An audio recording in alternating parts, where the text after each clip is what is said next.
Itlog galing sa farm namin, Your Honor.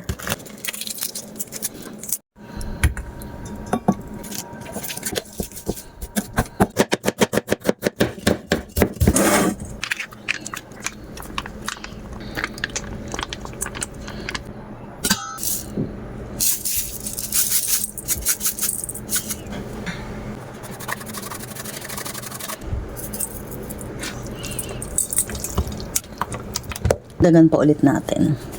Wala lang, bet ko lang.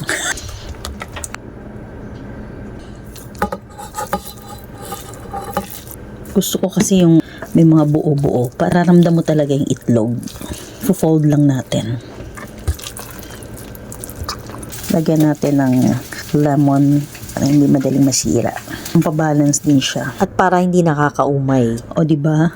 Walang effect yung parsley. Bago ko siya ipalaman, patatambayin ko muna to sa ref para kumalat yung lasa at aroma ng sibuyas. Cooking oil,